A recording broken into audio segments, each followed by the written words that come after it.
Bonjour à tous mes abonnés, aux frères et sœurs et aux amis. Je vous embrasse tous. Mon rabbi, je te bénis également. Enfin bref, tout le monde.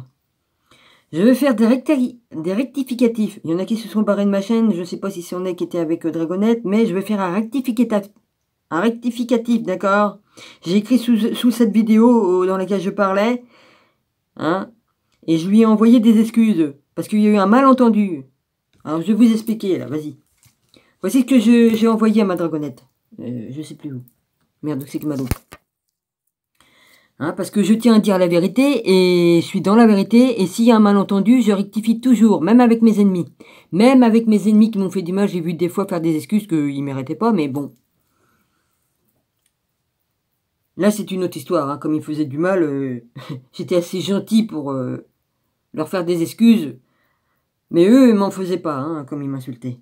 Ouais. Enfin bref. Là, c'est autre chose. Là. Je fais ce que j'ai à faire là maintenant.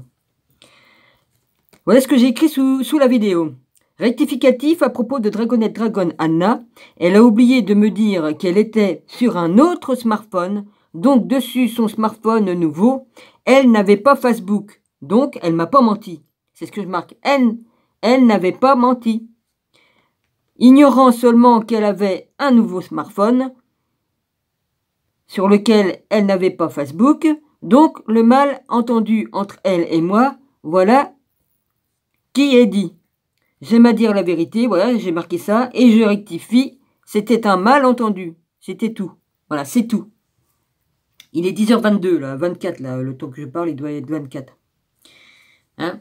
J'entends à dire la vérité, je lui ai même envoyé mon écrit, hein, je l'ai envoyé à Anna. C'est normal que je rectifie.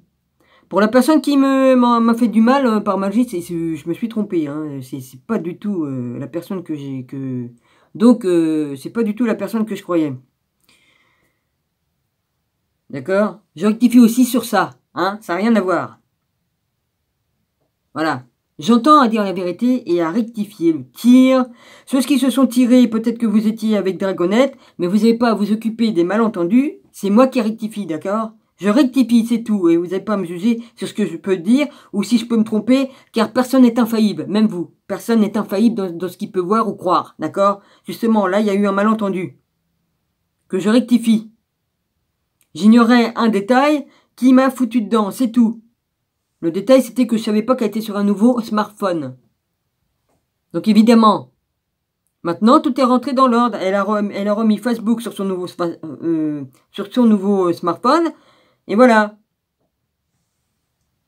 Fallait le temps qu'elle refasse ce qu'elle a à faire. Voilà. Je suis honnête et j'aime bien dire les choses. Alors maintenant, ceux qui se sont barrés à cause de ça, écoutez, vous faites comme vous voulez. Hein. Moi, ça m'est égal. Voilà. Et je commence à en avoir marre qu'il y en a un qui s'amuse là pour venir me mettre des pouces en bas et tout ça. Il s'abonne puis après il repart. Il n'arrête pas de le faire.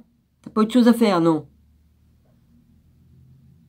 Tout ça pour venir me foutre des pouces en bas. Bah, amuse-toi, continue à t'amuser. Il reste peu de temps devant toi pour t'amuser, remarque. Vas-y, fais joujou. J'en ai rien à foutre, mais je le dis. Hein. Voilà. Voilà qui est dit. Maintenant je retourne sur mes écrits. Le frère de Jésus. Ce qui est dit. J'aime bien rectifier et j'aime bien quand je fais des erreurs, quand je me trompe, voilà, comme je... je rectifie toujours le tir. Toujours. Et je fais toujours des excuses. C'est normal.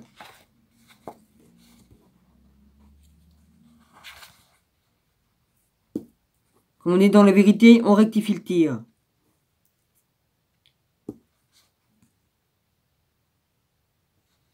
Alors, je vais lire ce qu'il y a au-dessus, là. J'étais arrêté à...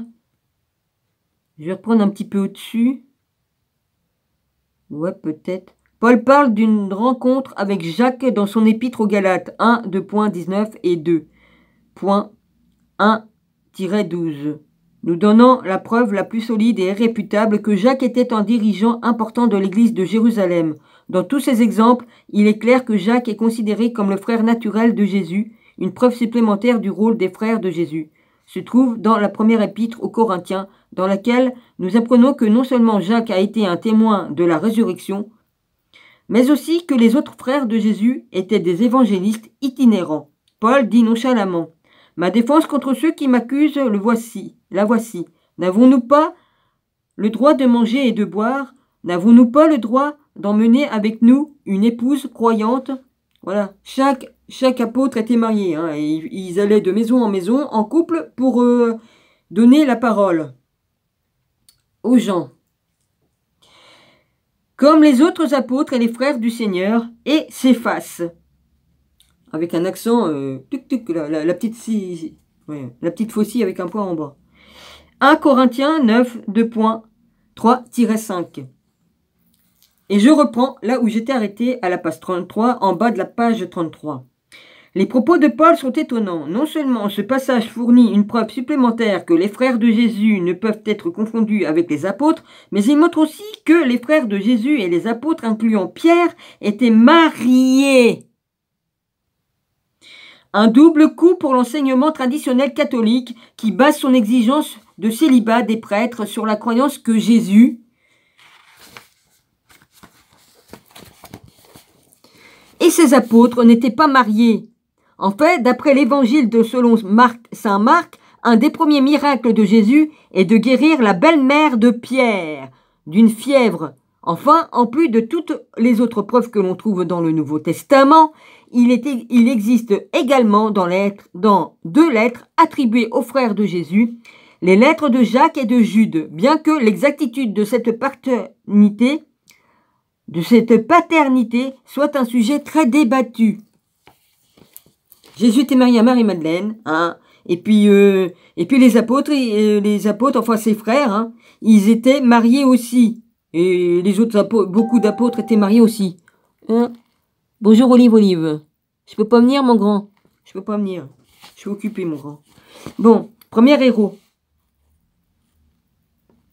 On retrouve également d'abondantes références à Jacques en dehors des textes de la Bible. Tout d'abord, on trouve un témoignage indépendant du rôle remarquable qu'a joué Jacques à l'époque apostolique. Et comme ça, moi je rectifie la vérité. Jacques, je le remets dans la vérité. Je remets la vérité sur Jacques et tout ça.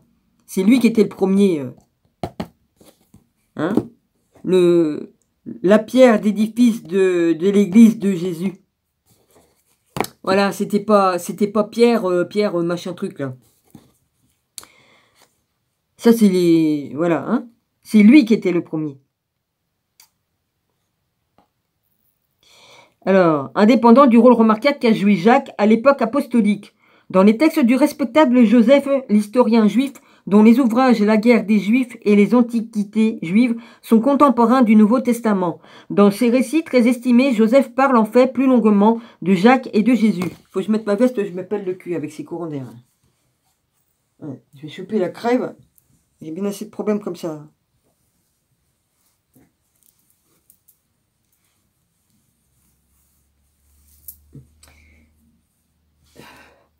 J'ai encore arraché de la laine de mon manteau avec la bague. Ah, se marie avec, tiens, la même couleur. Oh la vache. Bon, j'en ai pas fait exprès. Hein. Ah ben je rectifie toujours, hein, les gars. Alors j'ai fait ce que j'avais à faire.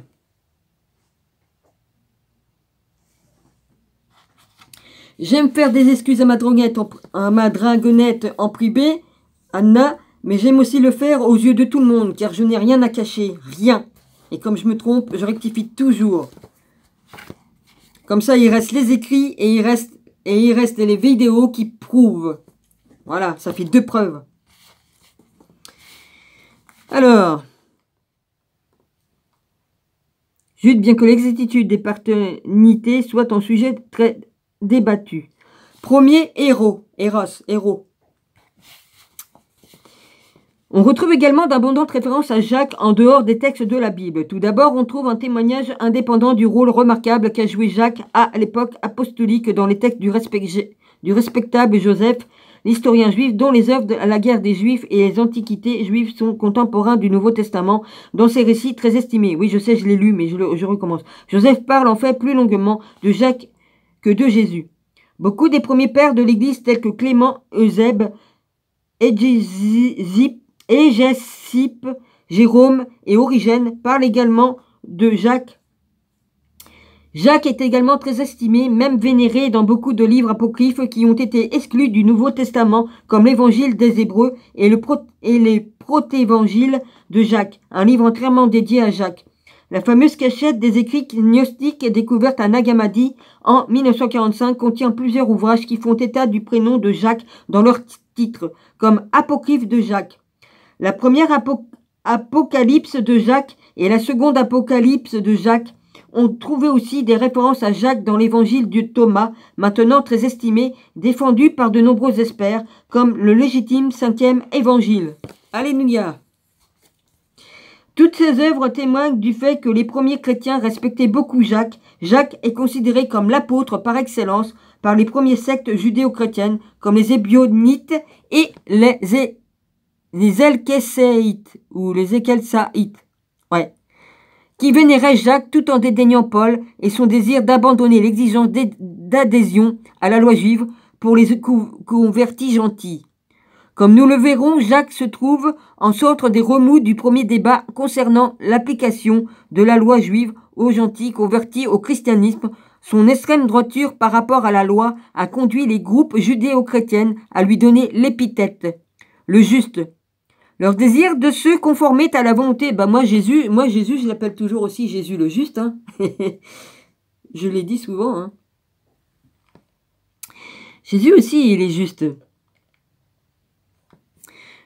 Alors, l'épithète, le juste. Leur désir de se conformer à la volonté de Jacques et de maintenir la foi et les œuvres, voir Jacques 1, 2.17, plutôt que de se conformer à l'enseignement de Paul, de croire au Christ pour remplacer la loi, a conduit l'orthodoxie catholique naissante à cataloguer ses premières sectes judéo-chrétiennes hérétiques.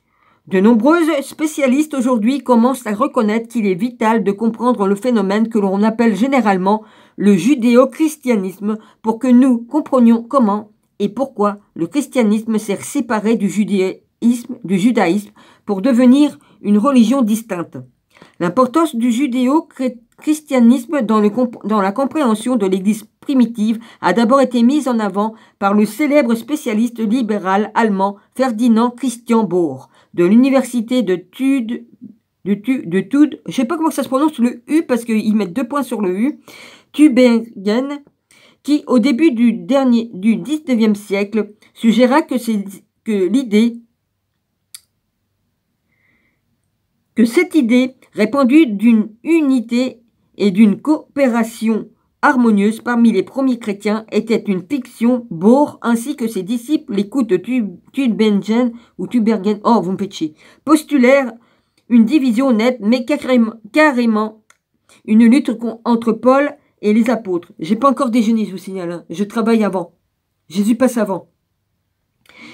L'apôtre de Jésus sur la question de la loi juive. Les spécialistes conservateurs se sont vivement opposés aux théories de Bohr et cette idée était tombée en désuétude au début du XXe siècle. Mais un certain nombre de spécialistes importants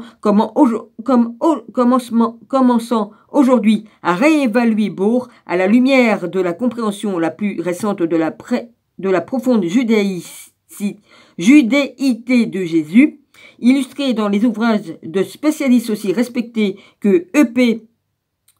Sander, Geza, Berm et de James Dunn, la redécouverte de la judéité de Jésus entraîne une renaissance, si l'on peut dire, dans l'étude du Jésus historique, un sujet qui entend marqué par un manque de consensus dans sa manifestation actuelle qu'elle était à l'époque d'Albert Schweitzer et de son ouvrage révolutionnaire La quête du Jésus historique. Enfin, Jacques fournit une des preuves la plus solides que nous avons dans la quête souvent illusoire du Jésus historique. Jacques est vraiment une clé vitale pour une compréhension des croyances et des enseignements de Jésus.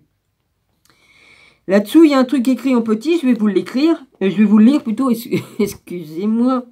Comme nous le verrons dans le chapitre 9, la tradition du célibat des prêtres dans l'Église catholique remonte essentiellement à Jérôme et à l'émergence de la doctrine de la Vierge Marie.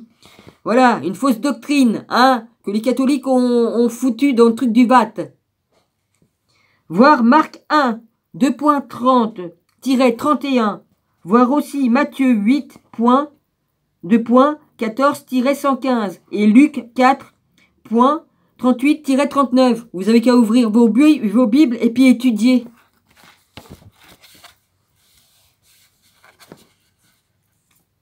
Pour certains, je dis, ouais. Je parle pour certains. Hein. Alors, j'étais arrêté d'où, moi?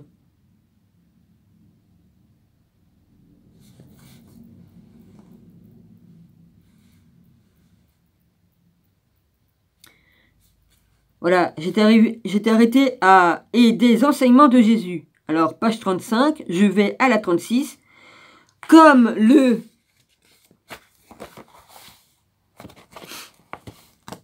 Ça me fout des allergies, ces conneries de courant d'air. J'ai le nez qui me catouille. Ça chatouille, je crois qu'on me met une plume dans le nez. Spécialiste indépendant, Robert Eisenman le dit carrément. Voilà, bah c'est reparti là. Une fois que Jacques sera sorti de l'oubli dans lequel on l'avait placé, il manque un mot, il ne sera plus possible d'ignorer, plusieurs points après, la solution évidente au problème de l'histoire de Jésus. Plusieurs points après, dont la réponse est simple. Qui et quoi? Qu'a été Jacques? Jésus l'était également. Voilà. Alors là, il y a des trucs en petit en bas. Eisenman, James Ten Brother of Jésus, 963. Ça, c'est les références dans un écrit en anglais. Un héros oublié. Il est regrettable que le souvenir de Jacques, sa relation avec son frère Jésus et ses contributions significatives à l'Église primitive se soit perdu au cours de l'histoire et de l'enseignement officiel du christianisme, que ce soit pour des raisons bienveillantes et malveillantes. Oh bah ça c'est sûr, hein. L'histoire de Jacques est par conséquent tragique, parce que ce que nous savons des frères et sœurs de Jésus menace ceux qui s'intéressent tout particulièrement à la théologie et à ce qui est propre à l'Église. Jacques a été oublié, son importance minimisée, et il a même été supprimé intentionnellement dans les traditions catholiques romaines et orthodoxes orientales. Honte à vous, honte à vous. Il est bien écrit dans les 10 commandements qu'on ne retrancherait rien de la parole, ni on ne n'en rajoutera. Et ça me fait un peu chier.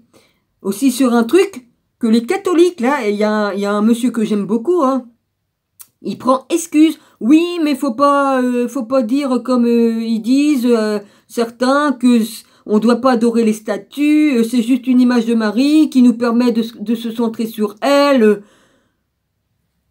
Eh, monsieur, vous connaissez les 10 commandements ou pas? Vous les lisez, les 10 commandements? Les 10 commandements, que ce soit dans la Bible hébraïque ou que ce soit dans la Bible catholique, c'est écrit toujours dedans dans les écrits, ou que vous ayez enlevé aussi cela dans les nouvelles Bibles que vous avez ressorties récemment, hein? Mais il est bien écrit dans les 10 commandements que tu ne feras point d'image du ciel, de la terre, de ce qui est sur le ciel, dans le ciel, de ce qui est sur la terre et sous la terre. Que tu ne feras point d'image taillée, c'est-à-dire image taillée, ce sont des statues, que tu n'adoreras pas de statues, que tu ne te prosterneras pas devant des statues. Ce qui est écrit est écrit. Niez cela en prenant excuse. Oui, mais c'est juste pour un support qui permet de... Hein? Bon, non, c'est interdit. Ne prenez pas excuse. Pour cela, vous allez en prendre plein la gueule, rien que pour vos statues que vous adorez et que vous mettez à genoux devant. Voilà, c'est tout ce que j'ai à dire. C'est dans les écrits, on ne retire pas les écrits que Dieu a fait sur les tables qui ont été donnés à Moïse sur le mont Ararat ou le mont je sais plus quoi là. Vas-y, hein? On ne retire pas tout ça. Donc arrêtez de prendre des fausses excuses. Vous êtes coupable de ça. Vous êtes coupable rien que de ça. De nier ce fait et que c'est écrit en toutes lettres dans les Écritures que Dieu a données. Si on adhère à la doctrine de la virginité perpétuelle de Marie, la notion frère et sœur naturelle de Jésus devient scandaleuse. Dans la tradition protestante, le soutien apparent de Jacques pour la vertu des œuvres, en particulier tel qu'il a été compris dans l'épître de Jacques dans le Nouveau Testament, la foi sans les œuvres est-elle morte, dit Jacques dans le chapitre 1, était considérée antithétique de la doctrine capitale protestante de sola fide, la foi seule. C'est pour cette raison que Martin Luther qualifiait l'épître de Jacques épître de paille, ben voyons, et aurait vraiment préféré qu'elle n'apparaisse pas dans le Nouveau Testament. Ah, ben voyons. À partir du IVe siècle environ, le mépris pour Jacques et ses enseignements, et même pour la reconnaissance de son existence, se sont largement répandus. Ses contributions vitales à l'Église primitive a donc été perdues. Cependant, on peut dire à juste titre que Jacques est le grand héros oublié du christianisme lorsque l'on reconnaît son rôle et qu'on l'évalue objectivement. Eh ben, je vais rectifier la vérité, moi, sur Jacques. Voilà. Je vais repartir dans tous les écrits apocryphes et puis tout ça. De toute façon, je l'ai dit que j'allais retourner dessus. Et je vais faire mon boulot parce que je dois dire la vérité. Donc, je m'occupe à rectifier le tir également. Ma recherche sur la compréhension de la loi juive par Jacques m'a obligé en tant que pasteur luthérien à me demander quelle aurait été la position de Jésus dans le débat concernant la loi au sein de l'Église primitive. Franchement, l'évidence m'a poussé à croire que Jésus était beaucoup plus axé sur la loi que la plupart des protestants, et spécialement les luthériens, ne l'avaient jamais réalisé. J'en suis arrivé à soupçonner fortement le protestantisme d'avoir peut-être poussé la doctrine de sola fide à un extrême que Jésus lui-même n'aurait pas préconisé. La prétendue nouvelle perspective sur Paul et le judaïsme du second temple qui sont apparus ces dernières années ont essayé de réparer cette méprise protestante en démontrant que le judaïsme axé sur la loi à l'époque de Jésus était équivalent au salut par la grâce bien plus que les chrétiens ne l'ont jamais réalisé. Alors que cela surprendra peut-être la plupart des chrétiens protestants, James Dunn, expert du Nouveau Testament, très respecté, a montré que Martin Luther, le père de la Réforme, qui fondait ses idées sur le salut par la grâce au travers de la foi dans les œuvres de Paul, a une grande partie compris de travers la théologie de Paul. Luther a relu sa propre expérience à travers Paul. Il a supposé que Paul avait aussi été confronté à une tradition dominante qui enseignait la justification par les œuvres. Que le judaïsme à l'époque de Paul devait enseigner l'équivalent du catholicisme à l'époque de Luther. Malheureusement, par la suite, la grille est restée fermement en place pour le savoir protestant. Là, il marque un truc. 4. James D.G. Dunn T. Parting of ten Wars 16. Voilà. Le spécialiste protestant conservateur Richard Bauckham a aussi reconnu ceci. Une tradition théologique qui a trouvé son origine avec Martin Luther subordonne l'épître de Jacques à Paul. Luther, comme chacun le sait, déplorait le fait que Jacques soit en contradiction avec la doctrine paulinienne de justification par la foi. Seul est relégué Jacques à un statut virtuellement apocryphe sur la marge du canon 5. Richard Bauckham, James Wilson of James, disciple of Jésus 10 Sage, London, Rutledge, 1999, 116-17. Faut aller dans la Bible que je situe là, de ce qu'ils sont en train de marquer. C'est sans aucun doute la raison principale de la marginalisation de Jacques dans la tradition protestante. Les recherches actuelles sur Paul indiquent clairement que les premiers réformateurs protestants, en raison de questions urgentes de la réforme, ont largement appréhendé de travers le judaïsme de l'époque de Jésus. Judaïsme auquel Jésus et Jacques adhéraient, retrouver la compréhension de la loi par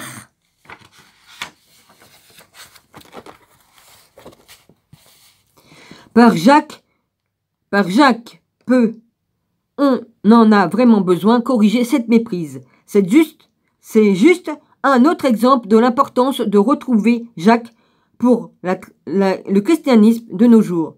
Retrouver Jacques et son enseignement n'est pas uniquement une étape importante vers la résolution du débat vieux de plusieurs siècles entre les catholiques et les protestants sur les mérites relatifs de l'œuvre et de la foi, mais c'est aussi vital pour développer le dialogue œcuménisme entre les chrétiens, les juifs et les musulmans.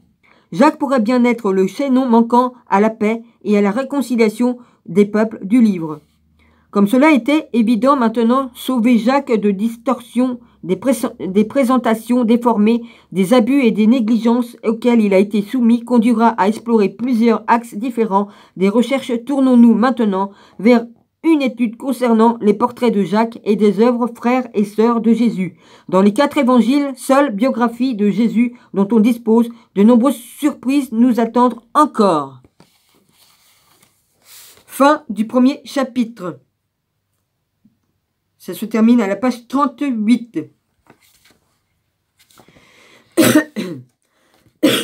Hein, ma chère voisine qui s'est fait vac, hein, qui a pris la piqûre de rappel, qui s'est reculée devant moi quand j'ai dit non, que j'étais pas vac. Hein, j'étais à 1,50 m d'elle. Elle croit fermement que c'est nous qui pouvons contaminer les autres, alors que c'est le contraire, c'est ceux qui prennent la soupe qui contaminent les autres. Faudrait peut-être que vous ouvrez l'esprit, puis arrêtez d'écouter les conneries qu'il y a à la télé. Et plutôt regarder les trucs que les gens y mettent, les vraies réponses que les gens y disent, hein, que l'on leur crache sur la gueule et qu'on ferme leur chaîne parce qu'ils disent des vérités. Je suis pour la vérité et je dis la vérité. Il faut pas croire, hein. Non, non, vous protégez personne et vous ne vous empêchez pas de choper le Covid parce qu'on vous l'a mis dans le corps, justement. Ouais. Que ce soit dit, ouais. C'est pour ça que faut arrêter. Nous, si on le chope, nous, à cause de vous, parce que vous l'avez, hein, nous, on a déjà les anticorps dans notre corps. On n'a pas besoin de prendre la soupe, là, pourrie. Hein. Parce que la soupe, on sait pourquoi que c'est fait, hein. Ouais. Non seulement c'est fait pour casser votre immunité que vous avez dans votre corps, non seulement c'est fait pour vous déconnecter du divin, hein, parce que l'âme est dans le sang, donc vous vous retrouvez avec votre âme à côté de vous au lieu de l'avoir dans vous. Hein, et vous êtes plus... voilà, c'est tout. C'est pour vous déconnecter du Seigneur et du Dieu de là-haut. Et puis en plus, plus ils vont vous piquer, plus ils vont vous donner la soupe, plus vous allez perdre la mémoire et vous allez plus vous rappeler de quoi que ce soit. Et puis après, c'est vaille que vaille. Hein. Voilà. Il y en a beaucoup qui sont morts après avoir pris la soupe. Hein. Ouais. Hein, crise cardiaque, rupture d'anévrisme, des caillots dans le cerveau, hein, parce que ça machine sur le sang. Hein, ça fait que vous faites, ça aplatit les plaquettes que vous avez dans le sang et ça fait des caillots. Des caillots. Et puis vous gonflez aussi, comme on vous la met la soupe. Hein. Ouais. Vous gonflez. C'est un effet du truc.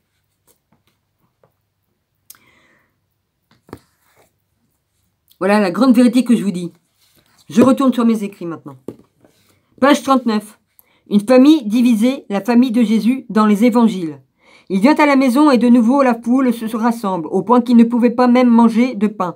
Et les siens, l'ayant appris, partirent pour se saisir de lui, car il disait, il a perdu le sens. L'évangile selon saint Marc 3, 2.20-21. Pas même ses frères, en effet, ne croyaient en lui. L'évangile selon saint Jean 7-5. De telles déclarations que l'on trouve dans les évangiles ont conduit la grande majorité des spécialistes et des théologiens à comprendre que la famille de Jésus était opposée, ou au moins très sceptique, au ministère de Jésus et à sa mission durant sa vie, un ouvrage de référence standard que l'on trouve dans les rayons de bibliothèque de presque tous les membres du clergé. Ten Interpreter Dictionary of Ten Bible affirme sans équivoque que les frères de Jésus n'approuvait pas le ministère de Jésus. C'est clair, dans les évangiles, Jésus lui-même a dit qu'un prophète n'est méprisé que dans sa maison. Matthieu 13, 2.57, point virgule, Marc 6, 2.4. Ceci implique clairement une opposition avec sa propre famille. Nul n'est prophète dans sa maison. Nul n'est prophète, enfin, vous voyez ce que je veux dire. Oui. 1. George Arthur Burtrich ed. Ten Interpreter Dictionary of Ten Bible S.V. Brother of Ten Lord par F.V. Filson Nashville Abingdon 1962. Oh, c'est aussi vieux que moi. Oh la vache. 1.470. Ouais, la vieille bique. Ouais, on va traiter de vieille bique aussi. Alors. Ouais. On va te l'arracher ton œil. Ah, je me rappelle. Hein. C'est malin. Hein. Je me rappelle de toutes les saloperies que certaines personnes m'ont dit. Oh, on m'a menacé de mort. On m'a menacé de beaucoup de choses. Pour l'instant, je suis encore là, moi. Pour le temps que Dieu voudra que je reste. Pour finir ma mission ici-bas. Beaucoup de commentaires de sermons standards établis par une génération précédente partagent ce jugement. Citons en exemple le Daily Study Bible dans lequel Barclay, et je vais reprendre quand même mon écrit, j'arrête là parce qu'il y a un truc qui me vient. Hein. Pour beaucoup, vous ne savez pas où c'est que vous allez aller, mais moi je sais où c'est que je vais finir. Voilà, je sais où je vais aller. Je sais d'où je viens, je sais qui je suis, et je sais où je vais. Par la grâce de Dieu, je le sais. Voilà. Mais beaucoup ignorent où ils vont aller.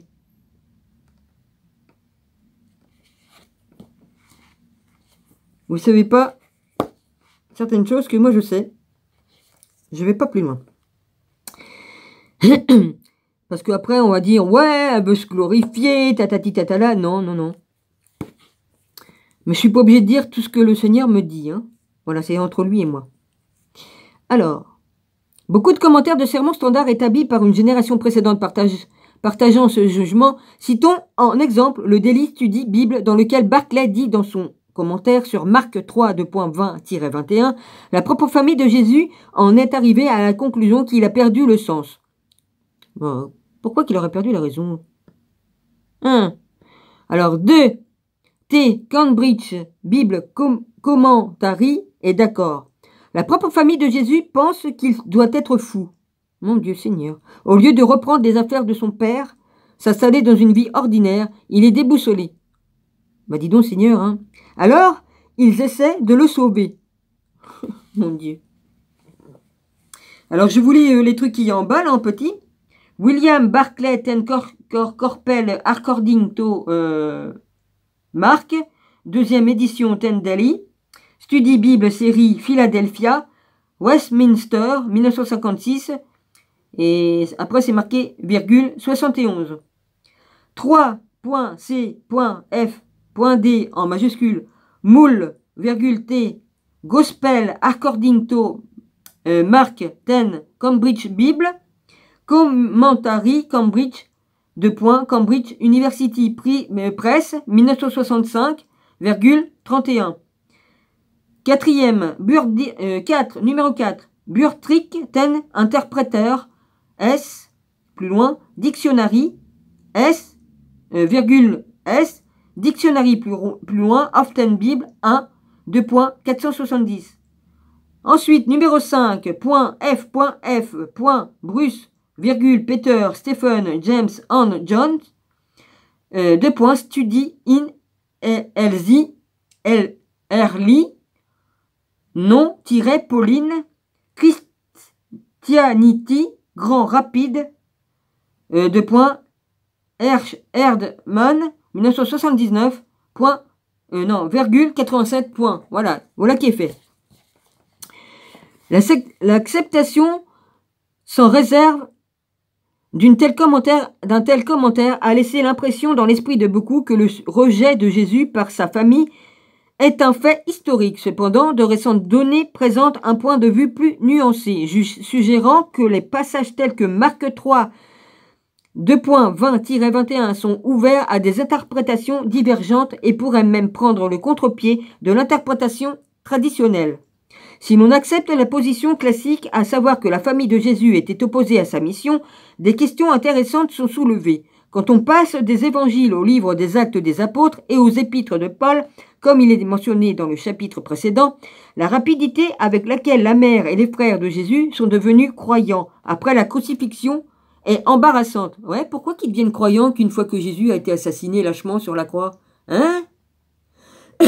C'est bizarre ça, hein? J'ai un chat. Remarquez, s'il peut que je porte le masque, c'est obligé que ça me fait des trucs dans les poumons. Hein.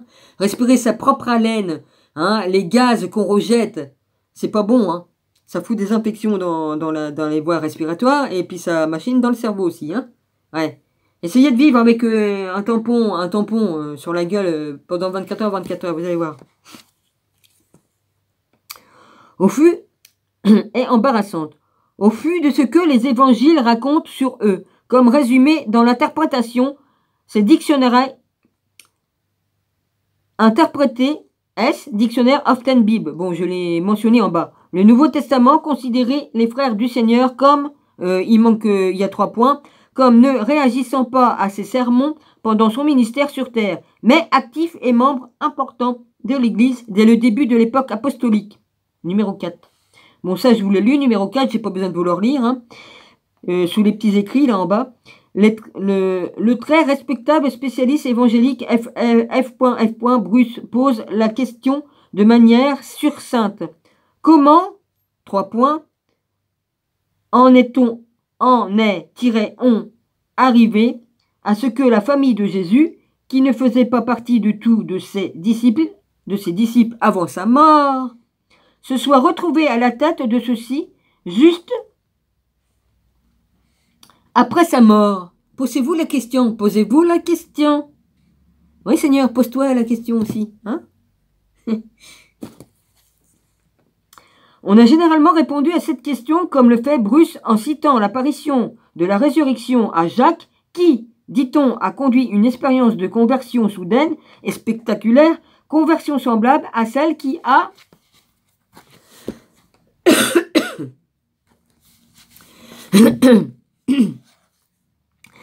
transformé Paul, qui persécutait le christianisme, en un de ses plus ardents porte-parole quand le Christ lui est apparu.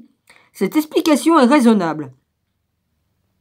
Elle prétend que le tombeau vide et les apparitions de la résurrection qui s'en sont suivies ont eu le même effet galvanisant sur Jacques et la famille de Jésus que sur les apôtres. Mais cela soulève d'autres questions. Comment Paul nous dit que les autres frères de Jésus sont devenus des évangélistes chrétiens? Bonne question. C'est pas écrit, hein, c'est moi qui le dis. Devons-nous supposer qu'ils ont tous eu des apparitions de résurrection? Bah si, hein, il y a au moins 2500 personnes qui ont été témoins de la résurrection, qui l'ont vu. Jésus s'est montré. Oui, je dis 2500, un chiffre comme ça, hein, parce que je l'ai lu, mais je sais plus où. Hein? Mais tous ceux qui étaient près de Jésus ont eu l'apparition. Ou le reste de la famille a-t-il été converti par le témoignage de Jacques? Pourrait-il avoir une autre réponse? Les 2 principaux spécialistes à avoir fait des recherches en profondeur sur la famille de Jésus, John Painter et Richard Bauckham, ont proposé une autre solution qui est aussi surprenante que sensée. Peut-être que la famille de Jésus n'a jamais été opposée à son ministère en premier lieu. Il existe des éléments prouvant que la famille de Jésus n'était pas, en fait, non-croyante. Painter et Bauckham suggèrent que les passages des évangiles qui traditionnellement étaient censés présenter la famille de Jésus, opposée à sa mission, incluant les passages apparemment accablants de Marc 3, 2.21 et Jean 7, 2.5, ont été mal compris et ne doivent pas être lus sous un jour négatif. Painter, en particulier, pense que la famille de Jésus n'a jamais été opposée à sa mission, qu'ils ont en fait soutenu son ministère dès son commencement. En fait, que ce soit dans le Nouveau Testament ou tout autre ouvrage de littérature sur les débuts du christianisme, les seuls 2 passages qui présentent la famille de Jésus comme opposée à sa mission sont ceux susmentionnés,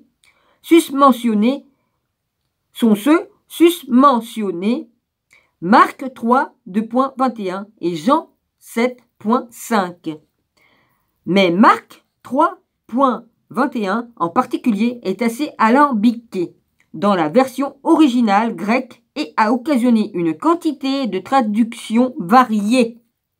Et Jean 7.2.2-5, excepté le commentaire entre parenthèses de l'auteur, virgule, peut également être interprété de différentes façons. Ces 2 courts passages ont cependant influencé notre compréhension de la relation de Jésus avec sa famille, et ce bien au-delà de ce qu'il aurait dû. Dans le reste de ce chapitre, nous nous concentrerons essentiellement sur l'étude du passage de Marc 2.20-21 et ses parallèles dans les autres évangiles synoptiques, Matthieu et Luc. Là, ils mettent une belle étoile noire à côté. Alors, voilà, je lis ce que veut dire la petite étoile, là, qui est tout en bas, ils expliquent. Le terme synoptique vient du grec et signifie voir assembler. Non, excusez-moi, je recommence, je suis complètement... vas-y. Le terme synoptique vient du grec et signifie voir ensemble et se réfère au fait que Matthieu, Marc et Luc racontent essentiellement la même histoire.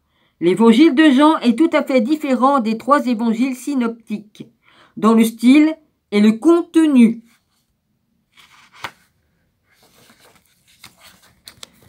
Oui, je suis habitué à voir les orbes à chaque fois que je fais... voilà, c'est normal. Je vois des trucs, c'est normal pendant que je lis. Nous irons ici en profondeur, mais le détail est vital pour bâtir des fondations solides pour la discussion à venir. Tant que l'on n'a pas étudié le passage de Marc 3.3.21, on ne peut commencer à imaginer à nouveau le personnage de Jacques, son rôle et la nature des débuts du christianisme. Nous examinons également quelques autres passages dans les évangiles qui font mention de la famille de Jésus et qui pourraient éclairer les traditions historiques qui se trouveraient derrière Marc 3.20-21. Notre but sera de remonter ce que les spécialistes appellent les 3 étapes de la formation des évangiles et de les étudier. De l'étape 3, les récits tels qu'ils sont écrits dans les pages des évangiles jusqu'à l'étape 2. Les traditions orales qui circulaient avant que les évangiles ne soient écrits. Oui, il faut tenir compte de ça aussi, les gars. Et qui ont servi de base aux évangiles écrits. Et enfin, l'étape 1, insaisissable Saint Graal des études de l'histoire de Jésus. Les faits historiques exacts qui ont engendré à la fois la tradition orale et les comptes rendus écrits ultérieurs. Un tel travail nécessite une enquête approfondie. Nous devrons traiter rigoureusement une multitude de témoignages avec le même regard que celui d'un expert médico-légal qui recherche des indices sur la scène du crime. Ah bah oui, mais toute vérité doit sortir, hein, on est à la fin des temps, hein, on est à l'apocalypse de Jean. Donc, tout doit sortir, toute vérité, que ce soit sur le mal qu'ils font, hein, toutes les mensonges qu'ils nous font, et puis toutes les vérités qui sortent. Voilà, tout doit être mis à plat, c'est qu'à de le dire. La famille selon Marc. Presque tous les experts d'aujourd'hui sont d'accord sur le fait que l'évangile de Marc est le tout premier écrit à peu près en 70 après Jésus-Christ, et que les auteurs de Matthieu et Luc l'ont utilisé comme plan pour écrire leur propre évangile. Pour commencer notre enquête, examinons Marc 3.20-21 dans son contexte immédiat. Comme on l'enseigne à tous les étudiants de la Bible qui débutent, il peut être dangereux de prendre isolément des versets de la Bible hors de leur contexte. Pour appuyer un argument, Marc 3.20-21 en est un exemple classique. Examinons d'abord le périscope entier de Marc 3.20-35 tel qu'il est traduit dans la Révised Standard version 2e édition. Je vous lis ça après, mais là il y a un petit truc décrit là en bas que je vous lis avant. Périscope est un terme que les spécialistes utilisent pour parler d'une unité complète littéraire dans la Bible. Ah, il y a aussi Périscope, hein, c'est une plateforme, ça, Périscope. Bon, alors j'y vais. Ah, il y a des trucs écrits tout petits, là. Donc, je continue sur les trucs tout petits. Ah, j'avais pas fini, pardonnez-moi. J'avais pas fini sur parce que ça continue, les écrits en petit, là. Ok, je continue, hein, ok, je reprends. Alors, après, c'est marqué 20. Alors, je reprends là, ici. Entier de Marc 3.20-35, tel qu'il est traduit dans le Révised Standard version 2e édition. Donc, je continue. 20, puis Jésus, vint à la maison et la foule s'assembla de nouveau à tel point qu'ils ne pouvaient même pas prendre leur repas. 21. Sa famille ayant appris ce qui se passait vint pour s'emparer de lui, car il disait, il est hors de lui. 22. Et les scribes qui étaient descendus de Jérusalem disaient, il est possédé de Belzébuth, ou il marque Beelzéboul, mais bon, c'est la même chose. C'est par le prince des ténèbres qu'il chasse les démons. Oh bah il était accusé de tout ça, hein. Numéro 23. 22. Numéro 23. Les ayant appelés, il leur disait en parabole. Comment Satan peut-il expulser Satan? Accent, optique. 24. Si un royaume est divisé contre lui-même, ce royaume-là ne peut subsister. Numéro 25. Et si une maison est divisée contre elle-même, cette maison-là ne pourra se maintenir. Numéro 26. Or, si Satan s'est dressé contre lui-même et s'est divisé, il ne peut pas tenir. C'en est fini de lui. Numéro 27. Mais nul ne peut pénétrer dans la maison d'un homme fort et piller ses affaires s'il n'a d'abord ligoté cet homme fort, virgule, et alors il pillera sa maison. Numéro 28. En vérité, je vous le dis, tous les péchés seront pardonnés aux fils des hommes. Tout péché sera pardonné. C'est bien écrit, hein?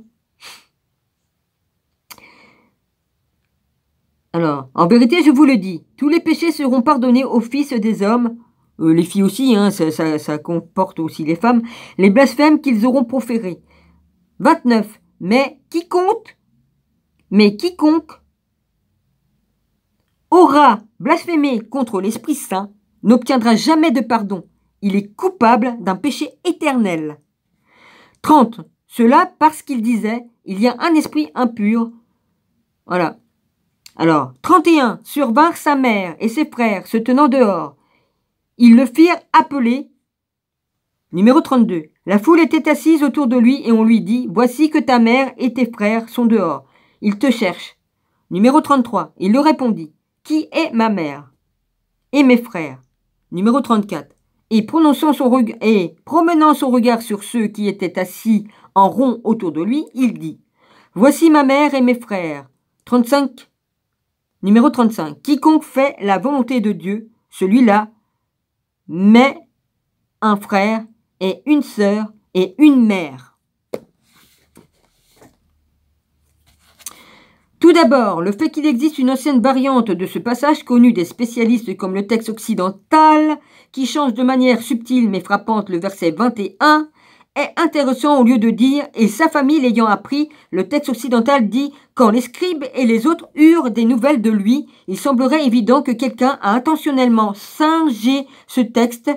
Le premier suspect serait un ancien copiste dévot qui ne pensait pas à mal, mais qui a remplacé sa famille par les scribes et les autres, pour essayer de faire face à l'embarras de la propre famille de Jésus qui intentait une action contre lui parce qu'il pensait qu'il était fou.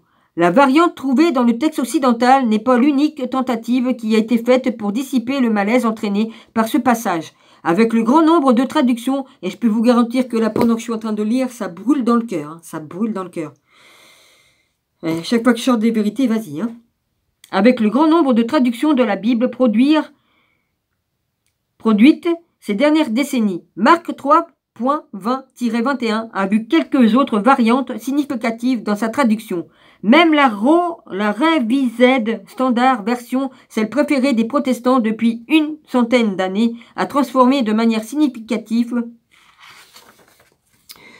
traduction du verset 21 suivant les éditions entraînant des conséquences importantes sur l'interprétation de ce passage.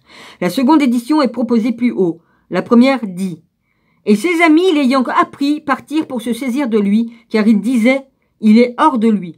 La précédente traduction de la Revised Standard Version suivait l'exemple de la King James Version qui traduisait le verset 21 ainsi. Et ses amis l'ayant appris partirent pour l'empoigner, car il disait il est hors de lui. Visiblement, cette traduction ne présente pas la famille de Jésus sous un mauvais jour. Plutôt, l'opposition vient de ses amis qu'ils soient. Il pourrait visiblement inclure la famille de Jésus, mais ce serait forcer l'interprétation, et ce sont ses amis qui disent que Jésus est hors de lui, ce qui est un peu plus poli que de dire que Jésus avait perdu le sens. Avant d'examiner les raisons de cette modification significative dans la traduction, regardons comment quelques autres traductions importantes ont géré ce passage délicat. Je continuerai après parce que j'ai encore un truc à lire là derrière, hein, d'accord? Alors là, c'est marqué. L'auteur a utilisé ce terme qu'il a emprunté à un professeur qu'il appréciait à l'époque de ses séminaires d'Arthur Freeman, évêque de la Moravian, Church, qui pense qu'il y a plus que quelques passages dans le Nouveau Testament qui ont été singés par les scribes et des copistes. Voilà qui est fait. Je continue.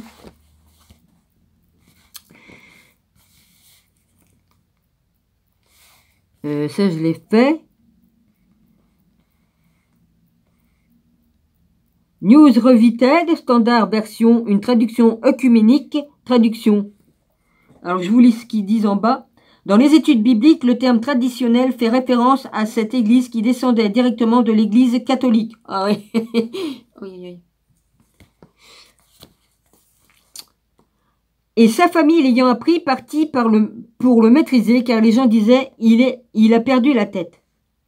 Le News International Version, une traduction évangélique protestante. Et sa famille ayant appris ça, partit se charger de lui, car il disait il a perdu la tête. Ten Hackscore Bible, un commentaire œcuméniste traditionnel. Traditionnel, voici ce qu'ils disent. En l'apprenant, sa famille partit pour se charger de lui, car les gens disaient qu'il était complètement fou. Mon pauvre Jésus. Il a entendu des vertes et des pommes mûres. World Biblical Commentary, un commentaire évangélique protestant.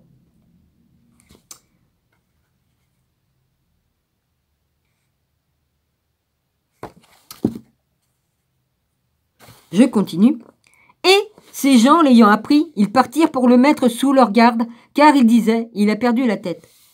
Ten News American Bible, une traduction romaine catholique. Ses parents l'ayant appris, ils partirent pour se saisir de lui, car ils disaient, il a perdu la tête. Ten Scholar Version, une traduction libérale laïque. Ses parents l'ayant appris, ils vinrent pour le prendre. Vous comprenez? Ils pensaient qu'il était fou. Ah bah dis donc, hein, va-t'en t'y retrouver toi dans là-dedans, hein. Visiblement, ces variations dans la traduction permettent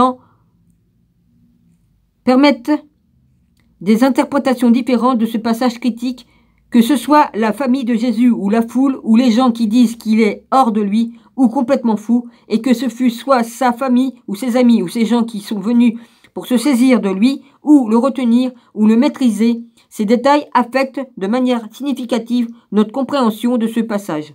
Pour comprendre pleinement comment ces variantes sont possibles, il est nécessaire de se lancer dans la tâche quelque peu déplaisante d'éplucher la version originale qui était écrite en grec. Voilà à quoi ressemble le verset capital 21 dans sa version grecque. Oh non, mais je lis pas le grec, moi, excusez-moi. Hein. Si ce n'est pas du grec pour vous, voici une translittération des caractères grecs en caractères anglais. Non, bah je lis pas non plus le anglais. Une traduction littérale mot à mot. Bah voilà, la traduction est tout en bas là, je vais vous la faire. Oui, parce que là il dit Kei accoussante and ring it l'ayant appris. Ah ouais, d'accord, c'est tout ça, c'est des machins comme ça. Kei accoussante, wa H-O-I, par automne, A-U-T-O-N, exelton, crestesse, en tout. Ouais, bah. L'ayant appris, ceux avec lui s'avancèrent pour se saisir de lui. Oui, car il disait qu'il était hors de lui. Il est essentiel de problèmes. Bon, écoutez, je vous le mets là, les trucs. Hein. Attends, je vais vous mettre ça. Hein. Je vous le mets le truc là, vas-y. Hein. Je vous mets le paragraphe là. Tout est à l'envers. Là, c'est là, tout ça. C'est à l'envers, mais j'y peux rien. Hein. Voilà. Si je change de caméra, ça va me faire plus de... la vidéo passera pas. Il y a essentiellement deux problèmes principaux de traduction ici qui affluent considérablement l'interprétation de ce passage et qui sont apparus sous différentes formes en français.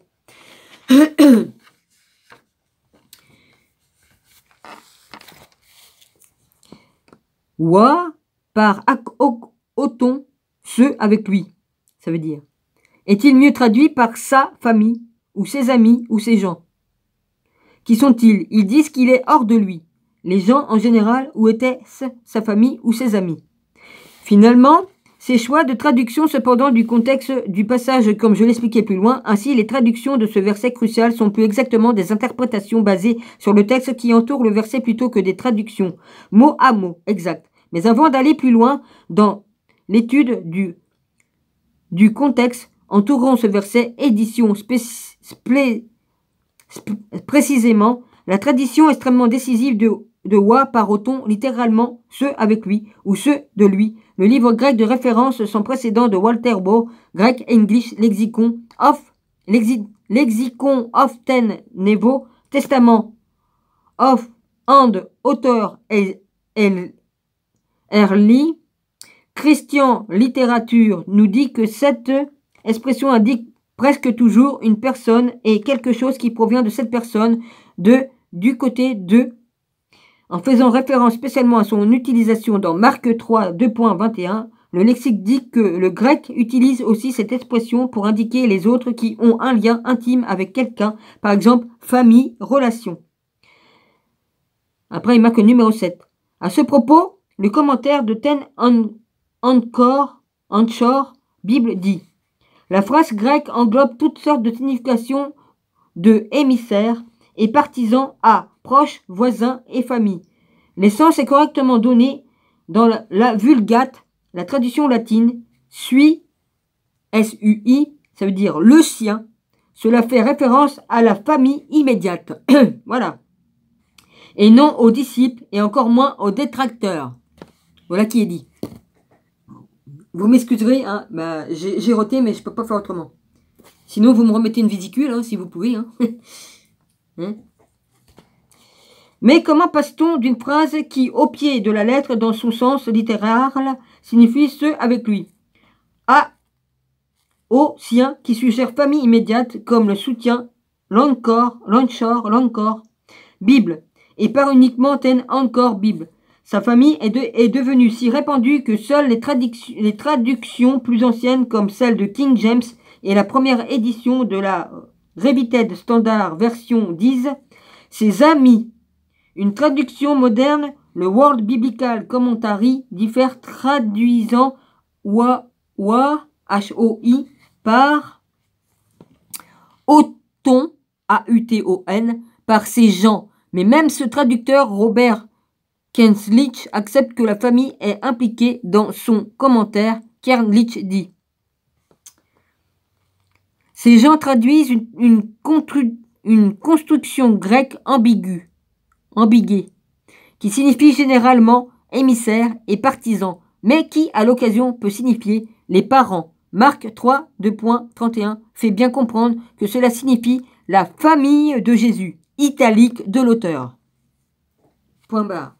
Ce qui est dit est dit. 6WF.1 William 1. Ouais, là il parle de donc ça sert à rien que je vous lise ça, c'est des références, ça sert à rien, donc je vous le mets pas. Je continue. Alors, ces gens traduisent une construction grecque ambiguë qui signifie, oui bah ça je l'ai lu ça. Gerlich nous révèle ici que bien que l'usage soit moins courant, la plupart des traducteurs préfèrent traduire H-O-I par Othon dans le verset 21 par sa famille en raison de la relation du passage avec Marc 3.31 « Sa mère et ses frères arrivent et se tenant dehors, ils le firent appeler. Mais on effectue alors un vrai saut. Notez bien que la traduction de la phrase dans le verset 21 se fait en partie d'une autre phrase qui se trouve 10 versets plus loin. Dans le News International Communitary, William L. Lan donne des détails sur ce lien.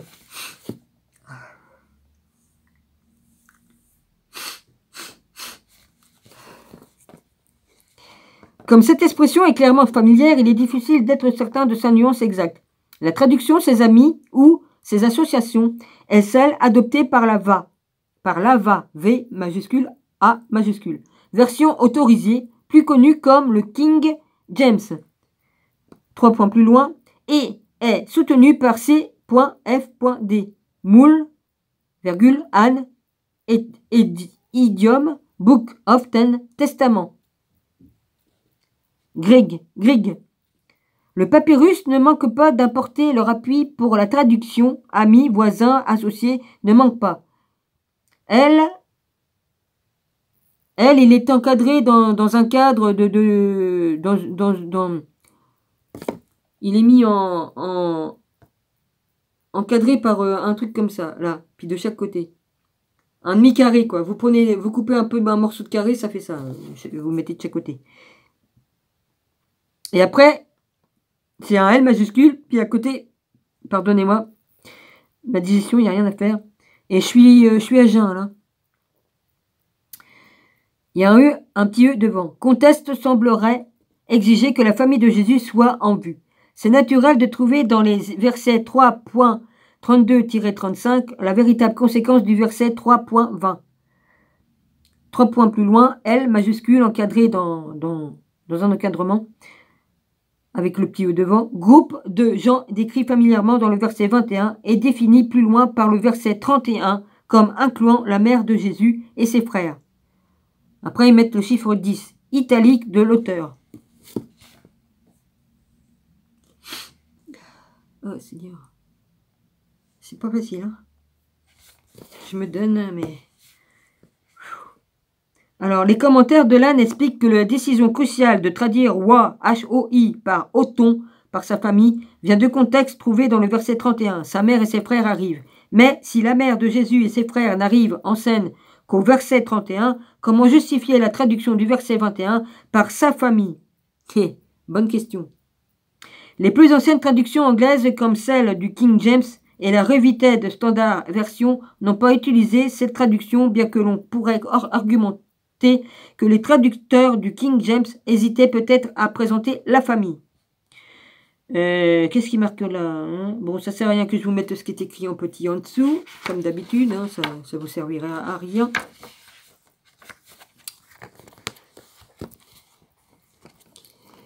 Sous un mauvais jour, comme nous l'avons vu avec l'ancien texte occidental et la Revised Standard Version a fait de même.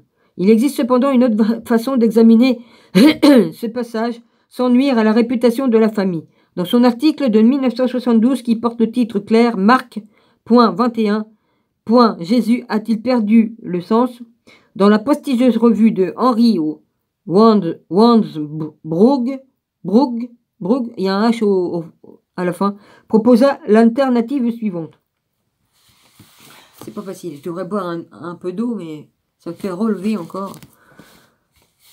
La Bible de Jérusalem traduit Marc, je l'ai la Bible de Jérusalem, Marc 3.21. Et les siens, l'ayant appris, partirent pour se charger de lui, convaincus qu'il avait perdu le sens. Cette façon d'interpréter le verset remonte au moins aussi loin que le Vulgate, 3 points plus loin, et semble être acceptée dans ses grandes lignes sans questionnement par tous les commentateurs modernes néanmoins. Il me semble, à moi, au moins, discutable, et probablement, néanmoins, il me semble, à moi, au moins, discutable, et probablement erroné. Le sujet compris d'exceste hors de lui, oui, fou, n'est pas Jésus, mais Oclos, la foule. O-H-O, Oclos, O-C-H-L-O-S, la foule, ça veut dire. Alors, je lis ce qui marque en bas, là, dans le numéro 11.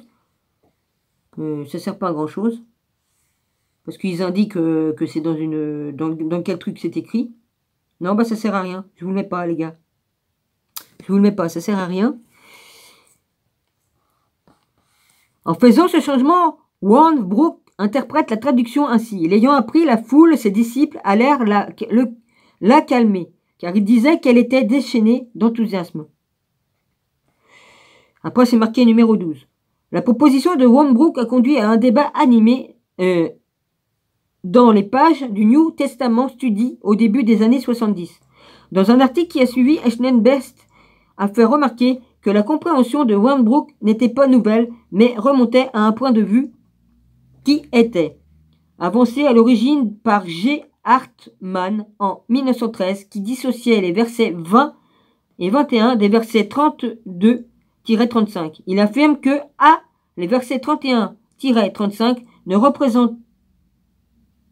reprennent pas le thème du verset 21, car la famille de Jésus n'est pas sérieusement hostile à Jésus dans le verset 21. virgule B. Except ne fait pas référence normalement à la folie et dans l'évangile de Marc porte toujours le connotation émerveillement, stupéfaction. Virgule C. Wa, H-O-I, par autou, A-U-T-O-U, a habituellement une signification plus large que famille, parents. Donc ils prennent Wa, H-O-I, par autou pour faire référence aux disciples qui se trouvent avec Jésus dans la maison et qui vont rejoindre Elzelton, la foule automne, pour réfréner son enthousiasme, car les disciples, disaient que la foule était stupéfaite.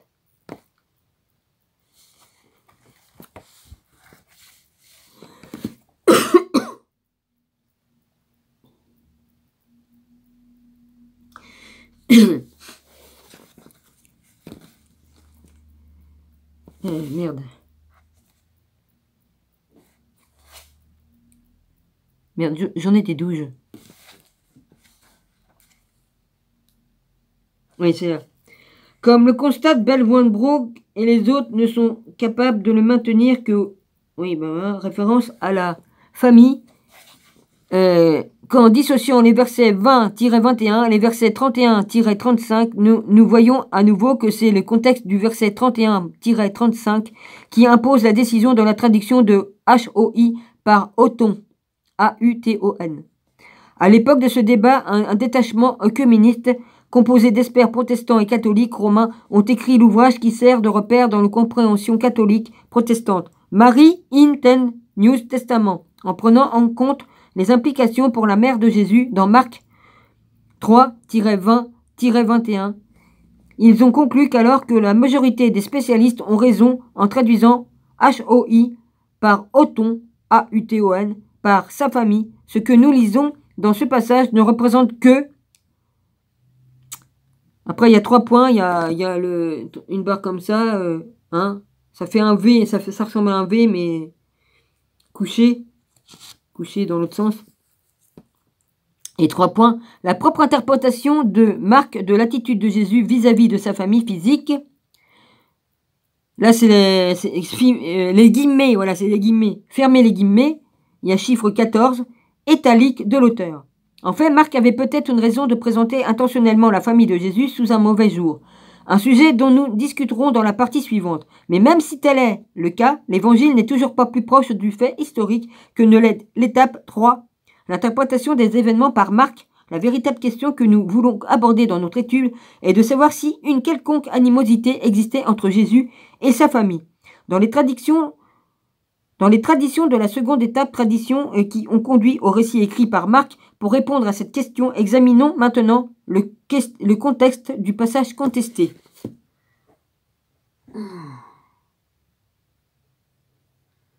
Oh bah c'est marrant, hein. Comme je ferme mes yeux, je vois les écrits devant moi. C'est marrant. Analyse des comptes rendus de synoptique. Analyse des comptes rendus synoptiques. Le périscope trouvé dans Marc 3-2.20-35 est un exemple classique de ce que les spécialistes appellent la technique sandwich. La technique sandwich de Marc, par laquelle très souvent dans son évangile, Marc met des éléments de remplissage entre 2 épisodes liés. Le plan suivant de Marc 3, 2.20-35 illustre le style de Marc. Je peux vous dire que toute mon énergie est foutue le camp là. Je me donne tellement que... Vas-y. Hein. Introduction. Une foule se rassemble à la maison. Jésus ne pouvait pas manger. Verset 20. Ben oui, mais je peux pas. Désolé. Je travaille sur ma vidéo, hein, chérie. Ben, Raymond, Braun et Al, Marie, Inte, News, Testament, Al, Collaborative, Assessment, Protestant, And, Roman, Catholique, Schuller, Philadelphia, Fortress, 1978. Oh, mauvaise année pour moi. Mes parents ont divorcé et tout ça. 54. J'en ai pris plein la gueule. Eh ouais. C'est la petite dernière qui reste avec les parents qui a tout pris dans la gueule. Ben, A. Les siens partirent pour se saisir de lui. Verset 21. 21a. Les siens entendent parler de son activité et partent pour se saisir de lui. 21b. Leur motif, il est hors de lui. B. Le dialogue entre Jésus et les scribes de Jérusalem, verset 20-30. 22a. La première accusation des scribes, il est possédé de Belzéboul. 22b. La deuxième accusation, c'est par le prince des démons qu'il expulse les démons. 23-27. Je vous signale que Belzébuth n'est pas le diable. Hein. Il est le chef des démons. Mais il n'est pas... Et il n'est pas un démon. Hein. Enfin, il est le chef. Je crois que j'ai lu quelque part. Ouais. Enfin, je rectifierai ça aussi, hein, d'accord? Faut que je retrouve que c'est que j'ai... Parce que... Jésus m'a donné une réponse et puis faut que je la retrouve. Il m'avait dit non, c'est pas le diable. Belzébuth n'est pas le diable. Ben non, il n'est pas le diable. Il n'est pas le diable, il n'est pas Satan, il n'est rien du tout. Mais si on dit que Belzébuth est le chef des démons, il est chef des démons, il est chef des démons qui sont en enfer pour torturer les personnes qui sont en enfer. Ok? Les démons qui sont en enfer travaillent pour Jésus. Hein. Ils torturent les pourris, quoi. Bon, je crois que j'ai dit ce qu'il fallait. Si je ne me trompe pas, Jésus, tu n'auras qu'à me rectifier. Hein. Vas-y. Hein. La première accusation des scribes, il est possédé de Belzéboul. Alors, Belzéboul, est-ce que c'est le même que Belzébuth? Moi, je pense que oui, mais chacun le prononce comme il veut. Hein. Le deuxième accusation, c'est pas le prince des démons qu'il expulse les démons. C'est par le prince des démons qu'il expulse les démons. Alors, 23-27. Jésus répond à la seconde accusation. 28-30. Jésus répond à la première charge. A. Majuscule, entre parenthèses. La mère et les frères de Jésus arrivent. Ils le font appeler, ce qui entraîne la déclaration de Jésus sur ce qu'il est sa vraie famille. Verset 31-35. Nous pouvons voir ici très clairement les trois unités de base qui composent le sandwich de Marc. De nombreux spécialistes pensent que ce passage est l'association d'histoires traditionnelles antérieures qui circulaient. Robert Gurlitt constate. 3.20-35 est constitué d'un recueil de traditions à part à l'origine. On se retrouve avec la question de savoir quand ces traditions ont été associées et quel rôle, si il en a eu un, avait l'évangéliste Marc pour rassembler et modifier le matériel. 15. Et de toute façon, Jésus est d'accord avec moi. Jésus m'a dit, hein, c'est vrai qu'ils ont traficoté les écrits. Hein. Gierlich en conclut que l'histoire de la famille de Jésus, 3.20-21 et 31-35, était à l'origine un seul, unique, et Marc y a placé la controverse avec les scribes. 16. Pourquoi ferait-il cela? De nombreux spécialistes pensent que c'était dans le but explicite de jeter discrètement une ombre sur la famille. Interposer l'accusation des scribes sur la connivence entre Jésus et Satan, entre les deux références de sa famille, pourrait être la façon discrète de Marc de faire remarquer que la famille de Jésus n'était pas mieux que les scribes dans son opposition à Jésus. Ah, c'est facile de foutre ta merde, hein. Avant d'étudier les différentes motivations de Marc pour avoir fait ces surprenantes déformations, je crois que tu devras en répondre devant l'éternel Dieu qui est là-haut. Hein. Laissez-moi d'abord démontrer qu'il existe d'autres faits prouvant que Marc a organisé Dietrich Marc 1-8.26,168 16 IB, 169. Oh la vache, j'ai l'esprit. Oh là, l'esprit saint, ça boule, ça boule. Alors, Marc a organisé intentionnellement son récit dans le but de discréditer la famille de Jésus. Pour ce faire, nous devons revenir en arrière et observer le grand tableau. Le contexte plus large dans lequel Marc a placé 3.20-35, les versets 20-35 suivent immédiatement la célèbre histoire du choix des 12 apôtres par Jésus. 3.12-19. Un passage qui est le premier parti d'un sandwich, encore plus grand que les spécialistes appellent un inclusio, qui est complété par le passage dans lequel Jésus envoie les apôtres en mission. 6, 2.7-13. Oh la vache, j'ai boue.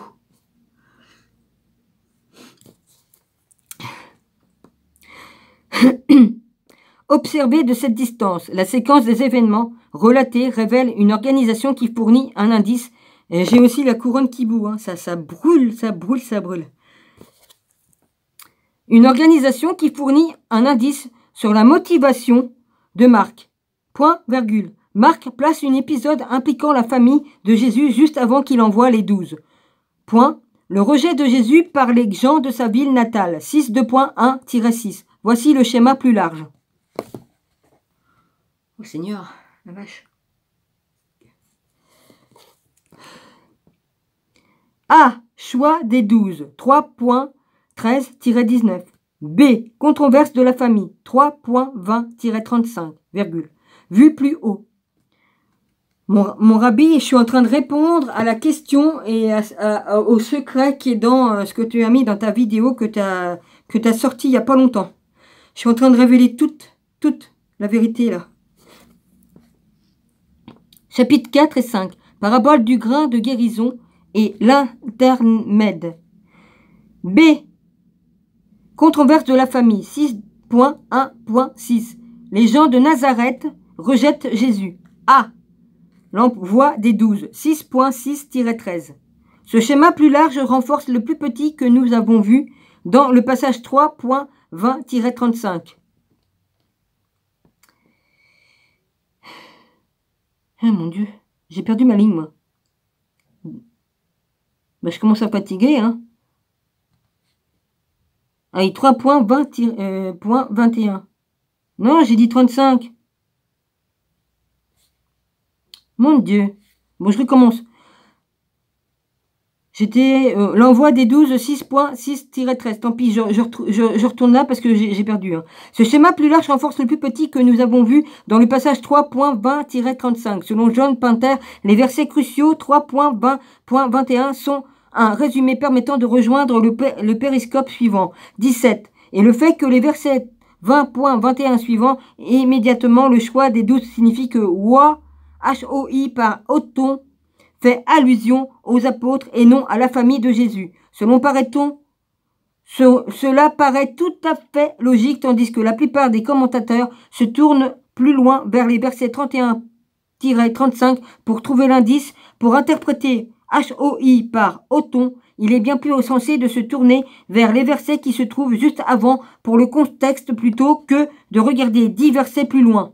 Pinter ne croit pas que les versets 20.20-21 soient liés en aucune façon avec les versets 31-35.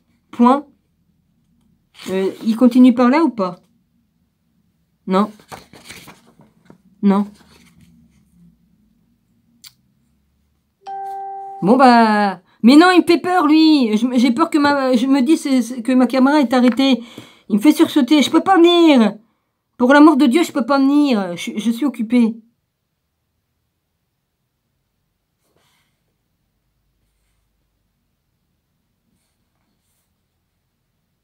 Maintenant, je sais plus, je suis perdue.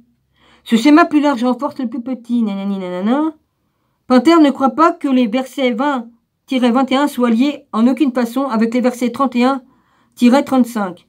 Après, j'ai lu les petits trucs là. C'est trop demander au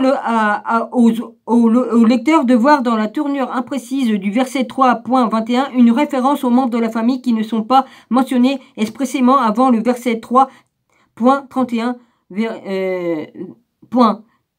Si les disciples sont présents dans le verset 3.20-21, le récit maintient leur présence avec Jésus depuis les versets 3.13-19. Cette lecture paraît plus évidente. 18. Italique de l'auteur. Bon, maintenant je peux aller de l'autre côté. Vas-y.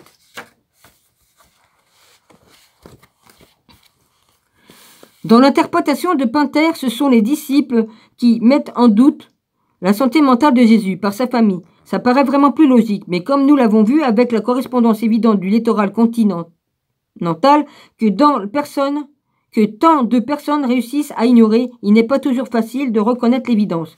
La théorie de Pinter est également soutenue par le fait bien connu que Marc représente invariablement les apôtres comme tout à fait humains et tout à fait faillibles, parfois denses et pleins d'incompréhension, parfois lâches, parfois égotistes.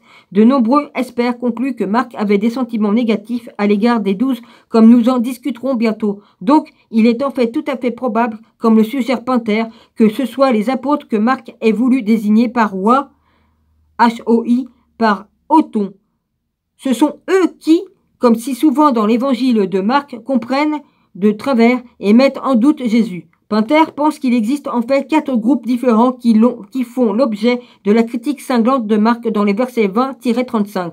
D'abord, les disciples, puis la foule, ensuite les scribes et enfin la famille de Jésus. Mais dans le verset 31-35 et non dans le verset 20.21, tous comprenaient Jésus de travers.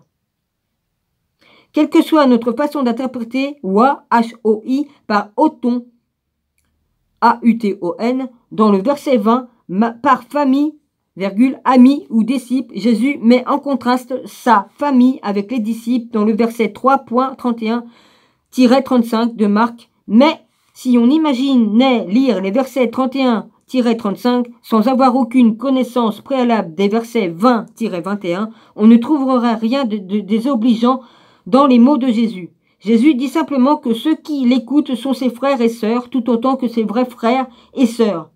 C'est apparemment comme ça que Matthieu et Luc ont interprété ce passage quand ils l'ont adapté pour l'utiliser dans leur propre évangile. La comparaison des passages pertinents dans l'évangile de Marc avec les passages analogues dans Matthieu et Luc met en évidence de différentes révélatrices. Des différences révélatrices. Alors là, je vais lire parce qu'il y a une petite étoile. Bien que Matthieu et Luc utilisent Marc comme base pour leur évangile, les spécialistes appellent cela la théorie de la priorité de Marc. Ils ont aussi ajouté leur propre tradition orale unique que les spécialistes appellent les sources particulières de Matthieu et Luc. La compréhension des 3 synoptiques fournit un témoignage de ce qu'étaient ces uniques traditions. Je continue. La différence la plus évidente dans les 3 synoptiques, c'est qu'on ne trouve pas de passage analogue au verset 20-21 chez Matthieu et Luc. Ils sont uniques à Marc. On trouve des parallèles à la controverse de Belzéboul avec les scribes, mais ils sont ôtés du contexte dans lequel on les trouve chez Marc et placés ailleurs, voire Matthieu 12.35-37 et Luc 11.17-23. Donc, nos indices principaux se trouvent dans les passages parallèles au verset 31-35 de Marc. Matthieu 12.46-50. 46, numéro 46, il y a devant. Comme il parlait encore aux foules, voici que sa mère et ses frères se tenaient dehors cherchant à lui parler. Numéro 47. Voici ta mère et tes frères qui se tiennent dehors et cherchent à te parler. Numéro 48. À celui que l'en informait, Jésus répondit, qui est ma mère et qui est mes frères? Numéro 49. Et tendant sa main vers ses disciples, il dit, voici ma mère et mes frères. Numéro 50. Car quiconque fait la volonté de mon Père qui est aux cieux, celui-là met un frère et une sœur et une mère. Luc 8, 2.19-21. 19. Sa mère et ses frères vinrent alors le trouver, mais ils ne pouvaient l'aborder à cause de la foule. 20. On l'en informa. Ta mère et tes frères se tiennent dehors et veulent te voir. 21. Mais il leur répondit, ma mère et mes frères, ce sont ceux qui écoutent la parole de Dieu et la mettent en pratique. Il est immédiatement évident que le fait de ne pas retrouver les versets 20-21 de Marc ôte toute intention négative de la part de la famille de Jésus qui le recherche. Il est possible que Matthieu et Luc aient supprimé ces versets parce que les implications éventuelles les inquiétaient, comme nous l'avons vu avec les scribes qui avaient rédigé le texte occidental. Néanmoins, ni Matthieu ni Luc ne présentent une quelconque animosité entre Jésus et sa famille. Dans leur version, sa famille cherche simplement à le voir. En fait, quelques spécialistes voient une évaluation positive de la famille de Jésus dans l'évangile de Luc, parce que la déclaration de Jésus, ma mère et mes frères, ce sont ceux qui écoutent la parole de Dieu et la mettent en pratique, pourrait bien inclure à la fois la famille naturelle de Jésus et ses disciples. Le spécialiste évangélique chrétien Ralph P. Martin, qui a écrit le commentaire sur l'épître de Jacques pour le World Biblical Commentary, pense que Luc associe ouvertement la famille de Jésus à des disciples potentiels. On en déduit que la famille de Jésus spirituelle et naturelle est dans la ligne de mire de Luc ici. Numéro 19. Le très respectable spécialiste du Nouveau. Alors, numéro 19. Ralph P. Martin, James World Biblical Commentary World 48, Walco, Texas, World Book 1988, XL-XLI. Et c'est le numéro 19. Si vous avez cette Bible-là, vous allez voir dedans. Alors, le très respectable spécialiste du Nouveau Testament catholique Joseph A. Fitzmyer, qui a écrit le commentaire sur Luc pour le Remarkable Collection Encore, Bible, ou Anchor, c'est comme vous voulez, va plus loin. Fitzmyer pense que Luc présente la mère et les frères de Jésus comme des disciples modèles. Ils sont des exemples de premier choix de ceux qui écoutent la parole de Dieu avec un esprit noble et généreux. 8.15-20. Fitzmyer s'appuie sur une traduction littérale du grec. L'expression est en fait « Quant à ma mère et à mes frères, ils sont ceux qui écoutent », ainsi va la traduction. Non, je peux pas. Là, ça n'a pas fait de bruit, mais je peux pas.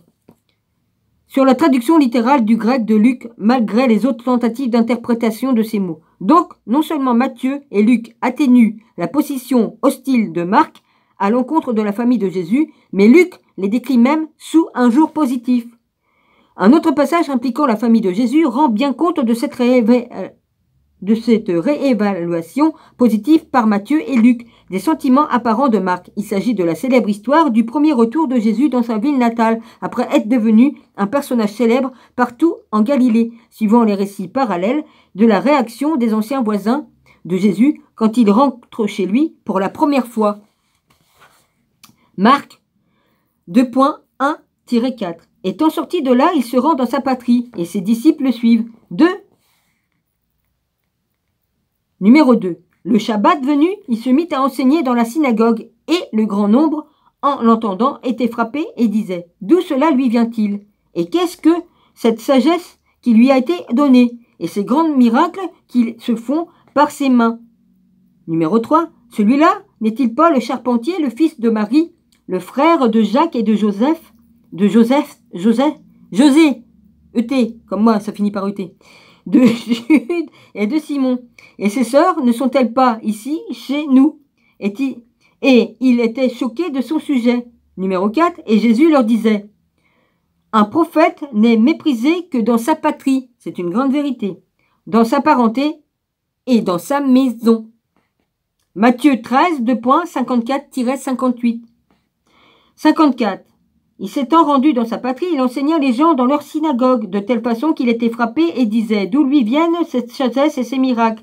Numéro 55. Celui-là n'est-il pas le fils du charpentier? N'a-t-il pas pour mère la nommée Marie, et pour frères Jacques, Joseph, Simon et Jude? 56. Et ses sœurs ne sont-elles pas toutes chez nous? D'où lui vient donc tout cela? Numéro 57. Et il était choqué à son sujet. Mais Jésus leur dit, un prophète n'est méprisé que dans sa patrie et dans sa maison. Luc 4, 2.22-24. Numéro 20. Cette citation est la suivante. Sont issues de Joseph A. Fitzmyer, T. Gospel according to Luc 1-9, c'est en chiffre romain, 9 en romain. 10 Hardcore Bible série Garden City News York Double Day 1981 28-1 28, 723-25. 22, numéro 22, et tout lui rendait témoignage et était en admiration devant les paroles pleines de grâce qui sortaient de sa bouche. Et il disait, n'est-il pas le fils de Joseph celui-là? 23, et il leur dit, à coup sûr, vous allez me citer ce dicton. Médecin, guéris-toi toi-même. Tout ce qu'on nous a dit être arrivé à Capharnaüm, fais-le de même ici, dans ta patrie. 24. Et il dit, en vérité, je vous le dis, aucun prophète n'est bien reçu dans sa patrie. Ces récits sont fascinants car ils rapportent les prétendues paroles des gens qui connaissaient Jésus et sa famille depuis que Jésus était enfant. Ouais, ils ont enlevé aussi l'histoire de son enfant, hein, c'était dans la Bible aussi. Hein. C'était dedans. Hein. De son enfance, là, et ça y était. Hein. Ce sont également les seuls récits dans les évangiles dans lesquels on nomme les frères de Jésus. On dit que la familiarité engendre le mépris, ce qui était apparemment le cas ici, puisque c'est là que Jésus prononce sa fameuse citation « Un prophète n'est méprisé que dans sa... » ou exactement, et parmi qui un prophète est méprisé dépend des versions de Marc, Matthieu ou Luc qui diffèrent. Marc dit « Dans sa patrie, dans sa parenté et dans sa maison », de manière révélatrice. Matthieu abandonne parenté, il dit « sa patrie et sa maison ». Luc dit simplement « dans sa patrie ». Le choix de termes de récit de Luc est si différent de celui de Marc et de Matthieu que quelques experts pensent que Luc ne s'appuie pas sur Marc concernant cette information, mais sur une tradition distincte. Il disposait que les spécialistes appellent la source, elle. Particulière encore, une fois si on se déplace de Marc vers Matthieu puis Luc, on remarque manifestement un assouplissement progressif de la position anti-famille de Marc. Et dans aucun des trois évangiles, la famille de Jésus n'est identifiée de façon catégorique comme s'offensant de lui.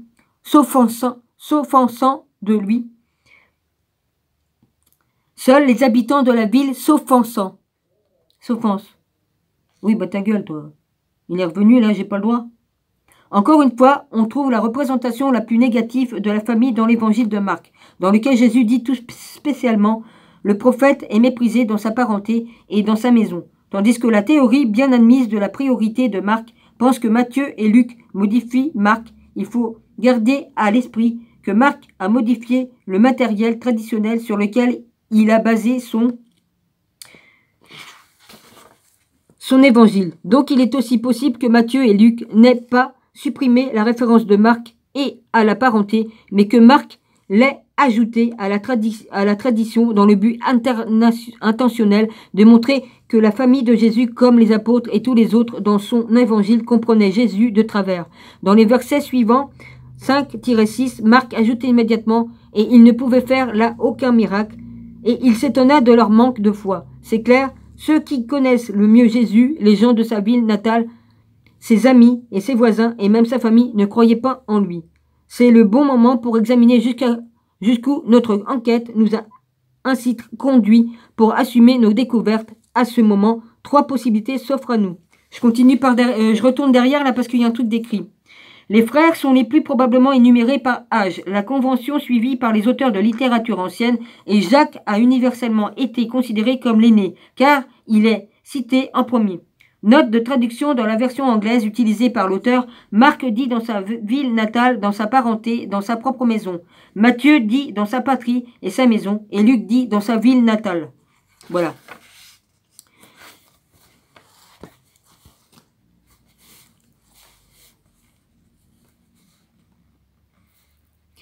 C'est le bon moment, ouais, bon, ça je l'ai fait. La famille de Jésus était vraiment en opposition avec lui. La famille de Jésus n'était pas en opposition avec lui. La source principale pour conclure à une relation antagoniste, Marc 3, 2.20-21, a été mal interprétée. La famille de Jésus n'était pas en opposition avec lui, mais Marc les a délibérément décrits sous ce jour pour des raisons qui n'ont pas encore été découvertes. Ah, bah faudra peut-être, hein.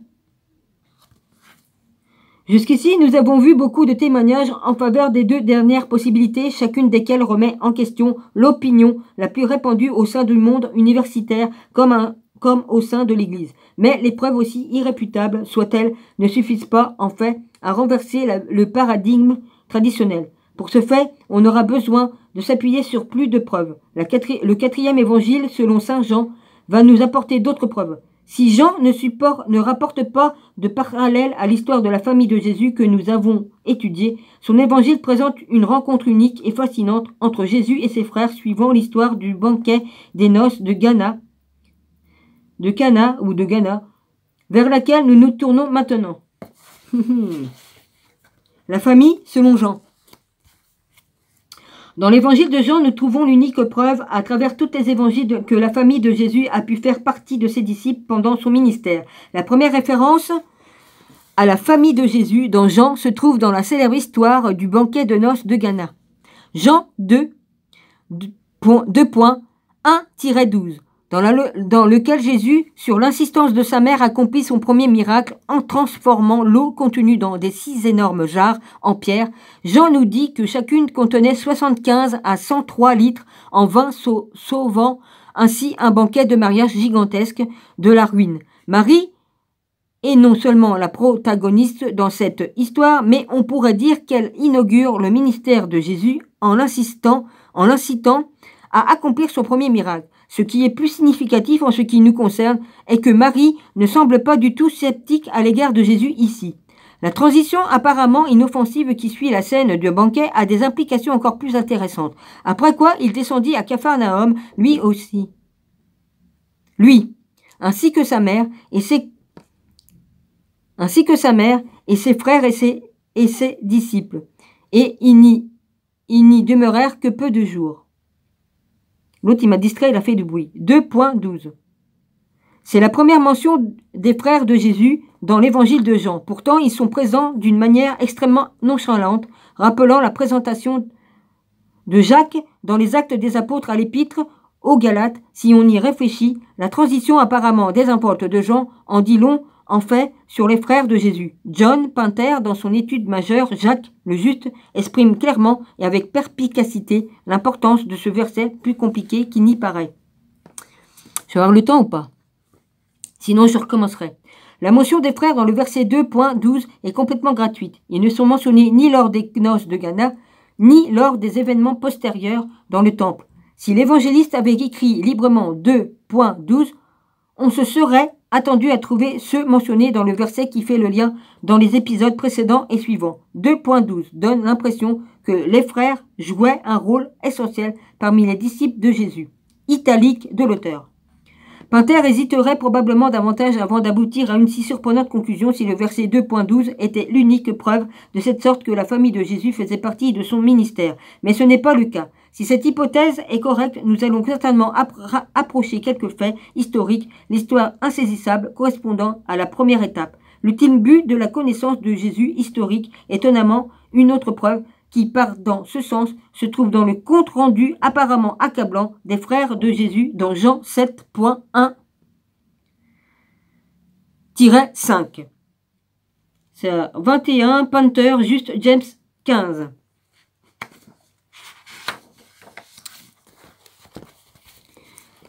Après cela, Jésus parcourait la Galilée. Il n'avait pas pouvoir de circuler en Judée parce que les Juifs cherchaient à le tuer. Or, la fête juive des tentes était proche. Numéro 3. Ses frères lui dirent donc, « Passe d'ici en Judée, que tes disciples aussi voient les œuvres que tu fais. On n'agit pas en secret quand on veut être en vue. Puisque tu fais ces choses-là, manifeste-toi au monde. » Numéro 5. Pas même ses frères, en effet, ne croyaient en lui. Si nous lisons entre les lignes ici, nous avons encore une fois l'impression, en dépit du défi apparemment sarcastique, que lançant ses frères à Jésus et du commentaire de Jean sur l'incrédulité des frères, que les frères de Jésus étaient régulièrement en sa compagnie et certainement pas éloignés de lui. Pour comprendre l'apparence contradictoire des versets 5 entre ce qui est sous-entendu, à savoir que ses frères étaient fréquemment avec lui, et ce qui est dit, qu'il ne croyait pas en lui, nous pouvons nous tourner vers John Pinter. Comment allons-nous comprendre la déclaration ? Ses frères ne croyaient pas en lui. Du point de vue de Jean, la croyance antérieure de la résurrection glorifiant glorification de Jésus est considérée suspecte, si bien que juste à la fin de ces discours d'adieu, Jésus met en question l'affirmation de la croyance par les disciples. Vous croyez à présent. 16, 2.31. 3 points plus loin. Si Jésus questionne la croyance des disciples à ce moment-là, nous devrions hésiter avant de conclure que le commentaire de narrateur dans le verset 7, 2.5 indique que les frères n'étaient pas croyants du tout. Numéro 22. Pinter attire ici l'attention sur un thème bien connu dans l'évangile de Jean. Tous, y compris les apôtres, et en particulier Pierre, comprennent Jésus et la nature de sa mission messianique. De travers, dans l'évangile de Jean, personne ne croit vraiment en Jésus. Jusqu'après la résurrection, quand tout devient clair, c'est pour cela qu'il est peut-être moins précis de dire que C'est pour cela qu'il est peut-être moins précis de dire que Jean distingue les frères de Jésus quand il les accuse d'incrédulité que de dire qu'il fait des observations sur eux pour faire remarquer que même les frères de Jésus, comme tous les autres, n'avaient pas une vraie foi. Le commentaire de Jean n'insinue peut-être pas du tout que les frères de Jésus étaient opposés à son ministère, et ça n'exclut pas du tout la possibilité que, comme Pinter la présente, les frères jouaient un rôle essentiel parmi les disciples de Jésus. À première vue, on pourrait penser à partir du verset 7, 3.4 de l'évangile de Jean que les frères de Jésus sont sarcastiques ou ont peut-être été raillés. Jésus a été raillé Jésus. Virgule, mais cette idée est également 22 ibib.16, ça c'est une référence dans la Bible. Alors, est également recueillie dans le commentaire entre parenthèses de Jean dans le verset 5, et peut-être aussi par un transfert subliminal de la compréhension traditionnelle de Marc 3.21. Si nous pouvons essayer d'effacer Jean 7.5 et Marc 3.21 de nos mémoires, il n'y a vraiment rien du tout de sinistre ou même de sarcastique dans les déclarations des frères dans les versets 3 et 4. En fait, on pourrait discuter le fait qu'ils soutiennent vraiment Jésus et l'incitent à se révéler plus entièrement à ses disciples en Judée. Ces possibilités deviennent même plus plausibles quand on considère qu'excepté l'unique aparté dans le verset 7 2.5, qui, de plus, pourrait être une addition d'un éditeur ultérieur au texte original, l'évangile de Jean est plus pro-famille